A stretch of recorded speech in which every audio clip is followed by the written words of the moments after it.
اگر آپ حدیث سننا پسند کرتے ہیں تو ہمارے چینل کو سبسکرائب کر لیں۔ شکریہ۔ السلام علیکم۔ بسم اللہ الرحمن الرحیم۔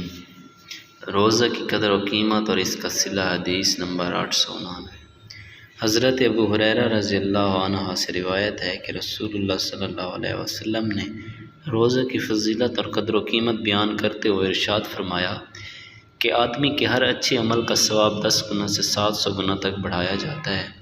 یعنی اس امت مرحومہ کے اعمال خیر کے متعلق عام قانون الہی یہی ہے کہ ایک نیکی کا اجر اگلی امتوں کے لحاظ سے کم از کم 10 گنا ضرور عطا ہوگا، اور بعض اوقات عمل کرنے کی خاص حالات اور اخلاص و خشیت وغیرہ کیفیت کی وجہ سے اس سے بھی بہت زیادہ عطا ہوگا، یہاں تک کہ بعض مقبول بندوں کو ان کے اعمال حسنہ کا اجر 700 گنا عطا فرمایا جائے گا۔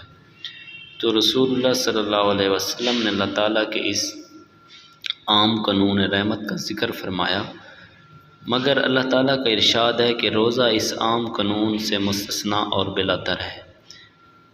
وہ بندہ کی طرف سے خاص میرے لیے ایک تحفہ ہے، اور میں جس طرح چاہوں گا اس کا اجر اور ثواب دوں گا۔ میرا بندہ میری رضا کے واسطے اپنی خواہش نفس اور اپنا کھانا پینا چھوڑ دیتا ہے، پس میں خود ہی اپنی مرضی کے مطابق اس کی اس قربانی اور نفس کشی کا صلہ دوں گا۔ روزہ دار کے لیے 2 مسرتیں ہیں، ایک افطار کے وقت اور دوسری اپنے مالک و مولا کی بارگاہ میں حضور اور شرف باریابی کے وقت، اور قسم ہے کہ روزہ دار کے منہ کی بو اللہ کے نزدیک مشک کی خوشبو سے بھی بہتر ہے۔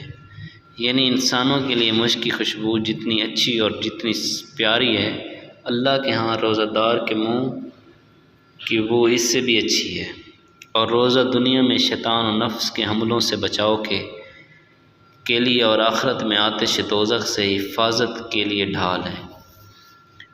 اور جب میں کسی کا روزہ ہو تو چاہیے کہ وہ بے ہودہ اور فحش باتیں نہ بکے اور شور و شخ نہ کرے، اور اگر کوئی دوسرا اس سے گالی گلوچ یا جھگڑا کرے تو کہہ دے کہ میں روزہ دار ہوں۔